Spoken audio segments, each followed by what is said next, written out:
नमस्ते दोस्तों। आज हम उस फिल्म की बात करेंगे जिसने दुनिया को हिलाकर रख दिया, बॉन्ग जून-हो की मास्टरपीस पैरासाइट। ये सिर्फ 4 ऑस्कर जीतने वाली फिल्म नहीं है, बल्कि एक खतरनाक सामाजिक थ्रिलर है जो अमीर गरीब के बीच के युद्ध को दिखाती है। ये एक आईना है जो हमारे समाज की सबसे कड़वी सच्चाई, वर्ग संघर्ष को दिखाती है। मैंने ये फिल्म देखी, लेकिन क्या हमने इसे समझा? आज हम फिल्म की कहानी को शुरू से अंत तक देखेंगे और जानेंगे कि कैसे डायरेक्टर ने हर सीन, हर ऑब्जेक्ट, हर डायलॉग में गहरे सामाजिक राज और प्रतीक को छिपा दिया। तो आइए हम पैरासाइट की दुनिया में चलते हैं। तो हमारी कहानी 2 विपरीत दुनियाओं की। एक तरफ है किम परिवार जो नीचे सेमी बेसमेंट में रहते हैं, और दूसरा है पार्क परिवार जो पहाड़ी पर अपने शानदार घर में रहते हैं। यह ऊंचाई, वर्टिकलिटी ही हमारा सबसे पहला प्रतीक है। तो हमारी कहानी की शुरुआत होती है किम परिवार से, जो सियोल के निचले हिस्से में एक सेमी बेसमेंट में रहते हैं। ये घर सिर्फ रहने की जगह नहीं, ये पहला प्रतीक है गरीबी की निचली सीढ़ी, जहां से उन्हें सिर्फ जमीन के स्तर की दुनिया दिखती है और हर बारिश उनकी जिंदगी को नरक बना देती है। कहानी में मोड़ तब आता है जब किम परिवार का बेटा कीवू एक दोस्त की बदौलत पार्क परिवार की बेटी को ट्यूशन देने का काम पाता है। हर गरीब की आकांक्षा होती है कि वो अमीर बने, पैसे कमाए। यही आकांक्षाओं का स्थान कीवू अब ऊपर की तरफ यात्रा शुरू करता। ये उसके लिए ऊपर उठने का पहला मौका। जैसे ही वो पार्क परिवार के घर में घुसता है, उसकी आंखें खुल जाती हैं, क्योंकि वो घर सिर्फ डिजाइनर घर नहीं है, वो उसके लिए एक महल है जिसे बाहरी दुनिया की परेशानियों से कोई मतलब नहीं है।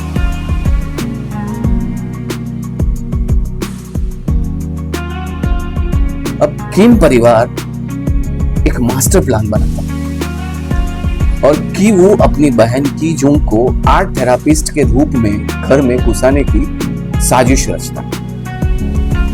और इसी तरह धीरे धीरे किम परिवार के साथ सभी सदस्य, माँ, पिता, एक एक करके पार्क परिवार के कर्मचारियों को हटाकर उनकी जगह ले ले। किम परिवार अब एक परजीवी पैरासाइट की तरह पार्क परिवार की सिस्टम में घुसना। इस बीच कीवू को उसका स्कॉलर्स रॉक मिलता। यह हमारा दूसरा गहरा प्रतीक है। ये पत्थर, उसे धन और सौभाग्य लाने वाला कहा जाता है। ये भारी है, पर ये पत्थर सिर्फ सौभाग्य का वादा नहीं, बल्कि गरीबी से निकलने की उसकी अनरियलिस्टिक महत्वाकांक्षा का बोझ है।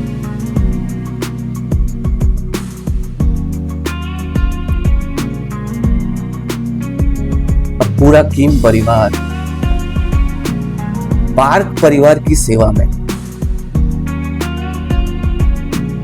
एक रात पार्क परिवार कैंपेन पर जाता है और किम परिवार उनके घर पर कब्जा कर लेता है।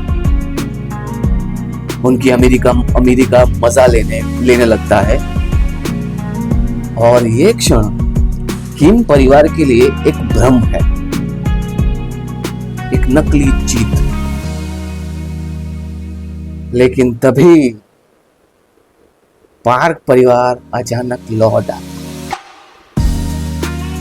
और किम परिवार का पिता छिपकर पार्क पति पत्नी की बातचीत सुनता है और पार्क डोंग इक यानी कि पिता, पार्क परिवार का पिता टिप्पणी करते हैं कि कीटुक की बदबू अजीब है,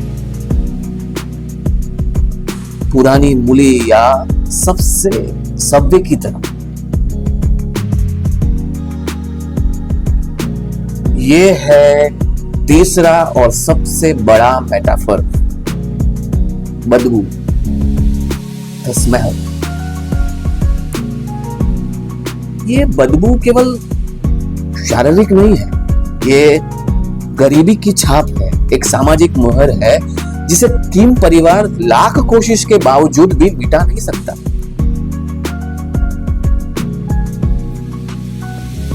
डायरेक्टर ने यहाँ पर इस मेटाफर का बहुत अच्छी तरीके से उपयोग किया है।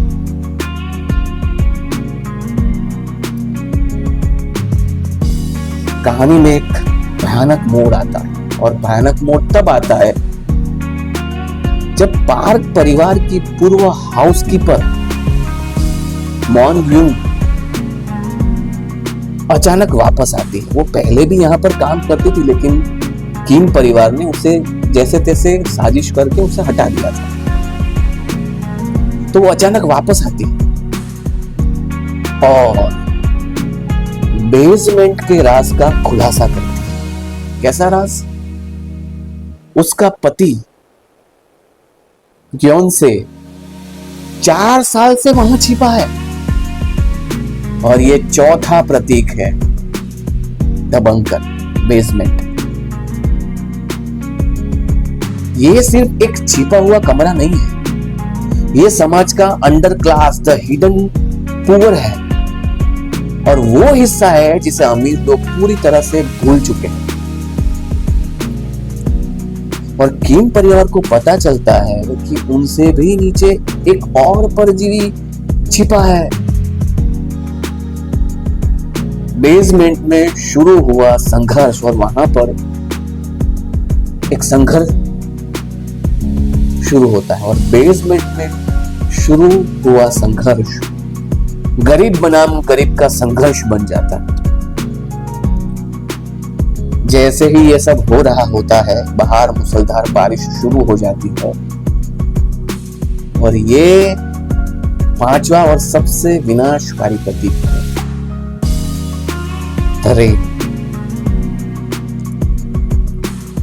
पार्क परिवार के लिए ये एक छोटी सी असुविधा जिसके कारण उनकी कैंपिंग ट्रिप खराब हो जाती है, लेकिन किम परिवार के लिए ये सर्वनाश है जो उनके बजिया घर में सीवेज के पानी को भर देता है, उनके सारे सामान और उनकी सारी उम्मीदों को बहा ले जाता। देखिए कैसे एक ही प्राकृतिक घटना 2 वर्गों के लिए 2 बिल्कुल अलग अलग अनुभव लाती है।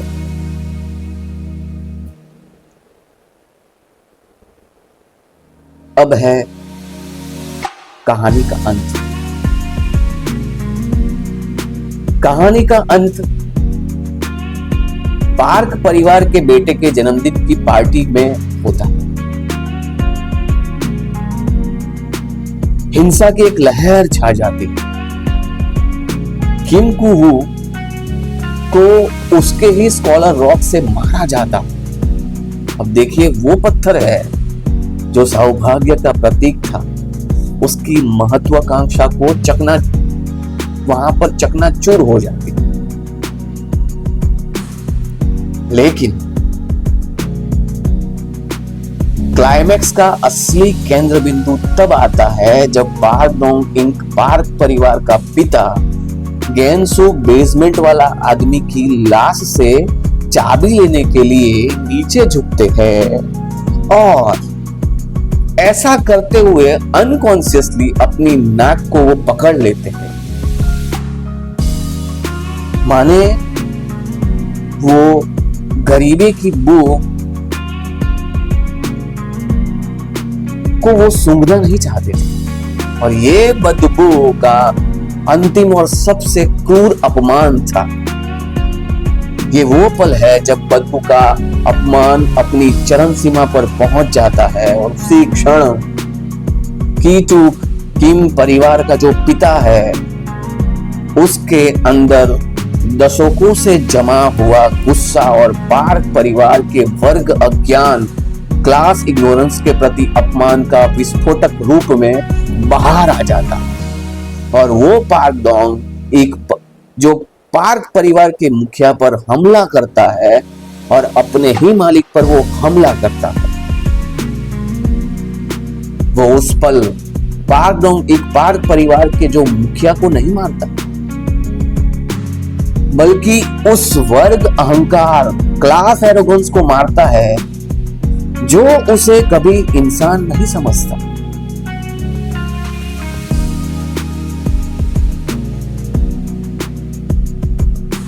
किम परिवार के पिता को ये हमला किसी योजना का हिस्सा नहीं था, लेकिन ये उस अदृश्य सामाजिक दीवार पर किया गया एक हिंसक अनियोजित अंत था। अपने ही मालिक को मारकर कीटिक अंधेरे में नमी भरे बेसमेंट में छिप जाता और वही गरीबी की असली जगह है और वहीं पर वो वापस लौट जाता।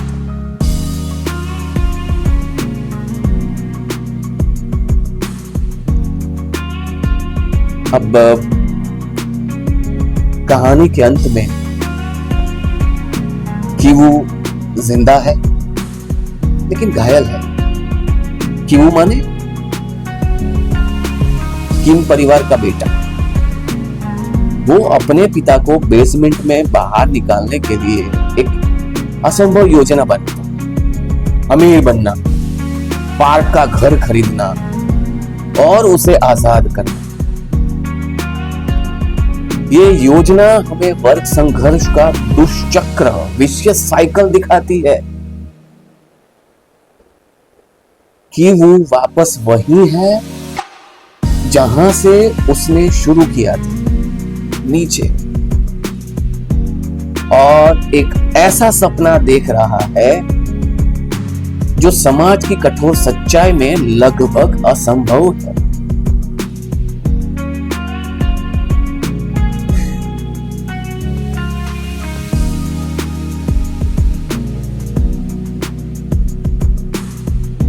पैरासाइट हमें सोचने पर मजबूर करती है कि इन दोनों परिवारों में परजीवी कौन है। क्या ये किम परिवार है जो अमीर पार्क परिवार का फायदा उठाता है, या क्या ये पूरा सामाजिक सिस्टम ही एक परजीवी है जो गरीब को निचोड़कर अमीरों को फलने फूलने देता है।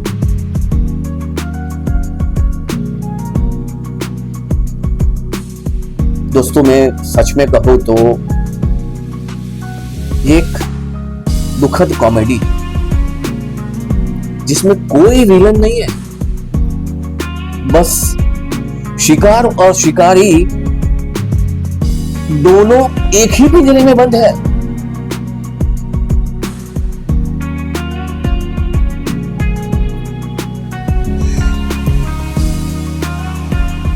आपको फिल्म का कौन सा प्रतीक सबसे ज्यादा पसंद आया और आप किम कु-वू परिवार के पिता के प्लान के बारे में क्या सोचते हो? कमेंट्स में अपनी राय जरूर बताएं। अगर आपको ये विश्लेषण पसंद आया है तो वीडियो को लाइक करें और चैनल को सब्सक्राइब करें। धन्यवाद।